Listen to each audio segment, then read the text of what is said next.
अस्सलामुअलैकुम वरहमतुल्लाहि वबरकातुहू। ये उर्दू रेडियो कतर FM 107 है। अब आप उबैद ताहिर से आज का पहला नशरिया समात कीजिए। इब्तिदा में पेश खिदमत हैं इस वक्त की अहम सुर्खियां। वजीर आज़म व वजीर दाखिला शेख खालिद बिन खलीफा बिन अब्दुल अजीज आल थानी की सदारत में काबीना ने अपने हफ्तवार इजलास के दौरान मुताद्दिद फैसले सादर किए हैं। कतर ने एक बार फिर कहा है कि शाम में खिलाफवर्जियों को रोकने का एक ही रास्ता है और वो ये है कि इस क्राइसिस को हल किया जाए।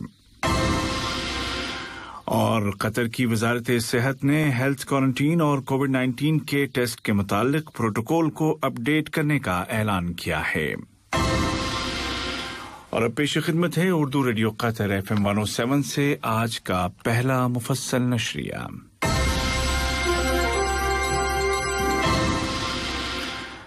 बिस्मिल्लाहिर्रहमानिर्रहीम। वज़ीर आज़म व वज़ीर दाखिला शेख खालिद बिन खलीफा बिन अब्दुल अजीज आल थानी की सदारत में काबीना का मामूल का हफ्तवार इजलास बुलाया गया। वीडियो कॉन्फ्रेंसिंग टेक्नोलॉजी के जरिए बुलाए गए इजलास के आगाज में नायब वज़ीर आज़म व वज़ीर ख़ारजा शेख मोहम्मद बिन अब्दुर्रहमान आल थानी ने इलाक़ाई और आलमी सतह पर मौजूदा सियासी हालात और ताज़ा तरीन सूरत हाल से कैबिनेट को आगाह किया, जिसके बाद वजीर सेहत डॉक्टर हनान मोहम्मद अल कुवारी ने मुल्क में कोरोना वायरस और उसके फैलाव को रोकने के लिए नाफिज एहतियाती इक़दामात के मुतालिक ताज़ा तरीन रिपोर्ट पेश की।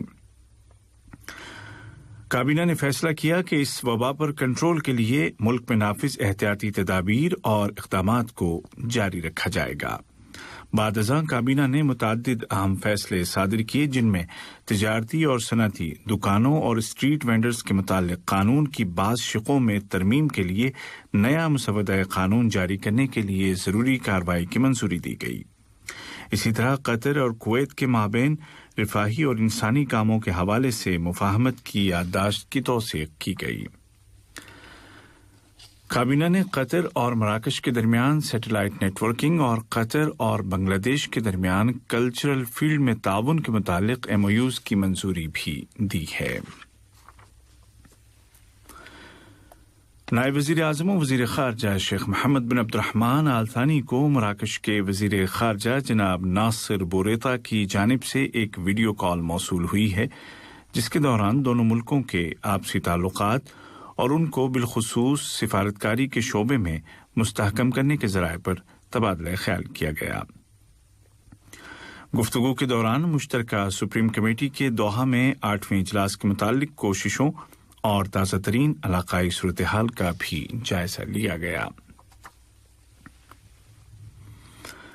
कतर ने खलीजी मुल्कों की मालियाती और माशी कमेटी के 113वें इजलास में शिरकत की। इजलास में GCC के वज़राए मालियात और इक़्तिसाद ने हिस्सा लिया। वज़ीर ख़ज़ाना जनाब अली शरीफ अल-अमादी ने इजलास में कतरी वफ़द की क़यादत की। इजलास के दौरान मालियाती और इक़्तिसादी ताउन को मुस्तहकम करने के ज़राए पर गौर किया गया। कतर ने एक बार फिर कहा है कि शाम में हर तरह की खिलाफ वर्जियों और पामालियों को रोकने का एक ही तरीक़ा है और वो ये कि इस क्राइसिस को हल किया जाए। कतर ने मज़ीद कहा कि इस मुल्क में अमन की पायदारी को यकीनी बनाने के लिए बैनुल-अक़वामी कानून की खिलाफ वर्जी करने वाले खतरनाक तरीन जराइम की पूछताछ एक अहम उन्सर है।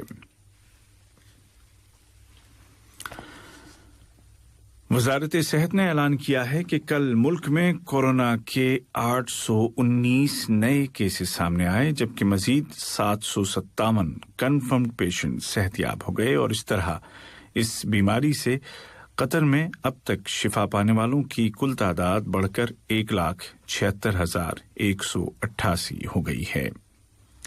इस दौरान 9 अफराद जिंदगी की जंग हार गए, जिनमें से 6 क्रोनिक पेशेंट्स थे और उनको जरूरी तिब्बी सहूलियात दी जा रही थीं। ये खबरें आप उर्दू रेडियो कतर FM 107 से सुन रहे हैं। कतर की वजारत सेहत ने हेल्थ क्वारंटीन और कोविड-19 टेस्ट के मुतालिक प्रोटोकॉल को अपडेट करने का ऐलान किया है। تازہ اپڈیٹ میں کہا گیا ہے کہ قطر آنے والے تمام مسافروں کو اپنی آمد سے 72 گھنٹے پہلے کسی رجسٹرڈ میڈیکل فیسلٹی سے کووڈ-19 ٹیسٹ کروا کے آنا ہوگا۔ اسی طرح کووڈ-19 سے ریکور ہو چکے افراد کے لیے بھی نئی سفری پالیسی اور نئی ہیلتھ کوارنٹین پالیسی متعارف کروائی جا رہی ہے۔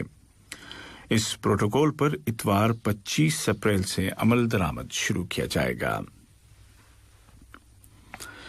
ایک اور خبر میں وزارت صحت نے اعلان کیا ہے کہ ویکسینیشن کے نیشنل پروگرام کے تحت اب تک 13,20,000 سے زائد ڈوز دیے جا چکے ہیں، جبکہ گزشتہ 24 گھنٹوں کے دوران 24,000 سے زائد افراد کو ویکسین لگائی گئی ہے۔ اسرائیلی فوج کے ترجمان فقاہ ادرعی نے کہا ہے کہ اسرائیل نے شام سے اسرائیل کی طرف فائر کیے گئے ایک زمین سے فضا میں مار کرنے والے میزائل کو دیکھا ہے جو ان نقب میں آ کے گرا ہے۔ اسرائیلی فوج نے کہا کہ دیمونا ایٹمی ری ایکٹر کے قریب ہونے والا دھماکہ طیارہ شکن شامی میزائل کا نتیجہ تھا جو اپنے ہدف سے آگے چلا گیا تھا۔ ادھر دمشق نے اعلان کیا ہے کہ دارالحکومت کے مضافات میں اسرائیل کی جانب سے کی گئی گولہ باری کے نتیجے میں کئی افراد زخمی ہو گئے ہیں۔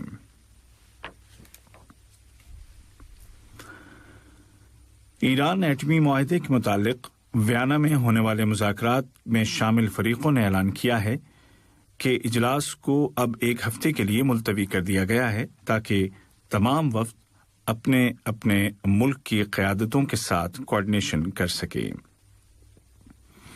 اسی دوران ایران نے دھمکی دی ہے کہ وہ مذاکرات کو روک دے گا اگر بقول اس کے غیر معقول مطالبے کیے گئے۔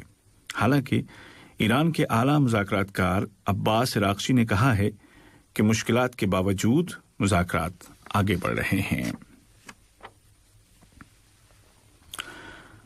دریائے نیل پر تعمیر کیے جانے والے النہضہ نامی سد کے مسئلے کو حل کرنے کے لیے ایتھوپیا نے ایک نئی تجویز پیش کی ہے۔ ایتھوپیا کی تجویز ہے کہ اس مسئلے کو افریقی یونین کی جنرل اسمبلی میں پیش کیا جائے۔ قاہرہ اور خرطوم نے ادیس ابابا کی اس تجویز پر اطمینان کا اظہار نہیں کیا ہے۔ ان کا کہنا ہے کہ اس تجویز کا مقصد وقت کو ضائع کرنا ہے اور مزید یک طرفہ اقدامات کے لیے وقت حاصل کرنا ہے۔ اور روس کے صدر ولادیمیر پوتن نے اپنے ملک کے دشمنوں کو خبردار کیا ہے کہ وہ ریڈ لائنز کراس نہ کریں۔ اپنے سالانہ خطاب میں روس کے صدر نے کہا کہ ماسکو عام طور پر برداشت کا مظاہرہ کرتا ہے، لیکن اگر اس کے مفادات کو نقصان پہنچانے کی کوشش کی گئی تو وہ جواب دینے میں نہیں ہچکچائے گا۔ آج کا پہلا نشریہ ختم ہونے سے قبل اس وقت کی اہم سرخیاں ایک مرتبہ پھر سن لیجیے۔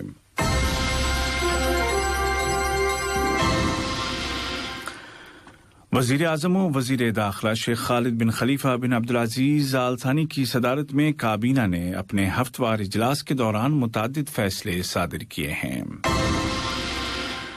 قطر نے ایک بار پھر زور دے کر کہا ہے کہ شام میں ہر طرح کی خلاف ورزیوں کو روکنے کا صرف ایک راستہ ہے اور وہ یہ کہ اس کرائسس کو حل کیا جائے۔ اور قطر کی وزارت صحت نے ہیلتھ کوارنٹین اور کووڈ-19 کے ٹیسٹ کے متعلق پروٹوکول کو اپ ڈیٹ کرنے کا اعلان کیا ہے۔ اردو ریڈیو قطر FM 107 سے آج کا پہلا مفصل نشریہ اپنے اختتام کو پہنچا۔ ہمارا دوسرا نیوز بلیٹن شام ٹھیک 7:30 بجے پیش کیا جائے گا۔ آج کے اس بلیٹن کو آپ تک پہنچانے میں ہماری تکنیکی معاونت کی محمد حسن سوڈانی نے۔ السلام علیکم ورحمۃ اللہ۔ السلام علیکم دوستوں، میں ہوں شیخ نور۔ مجھے امید ہے کہ ویڈیو آپ کو انفارمیٹو لگی ہوگی۔ اسی طرح قطر اپڈیٹ آتے رہنے کے لیے میرے یوٹیوب چینل گپ ship with Sheikh Noor YouTube channel کو سبسکرائب کیجیے اور اس ویڈیو کو لائک، کمنٹ اور شیئر ضرور کیجیے۔ Thank you.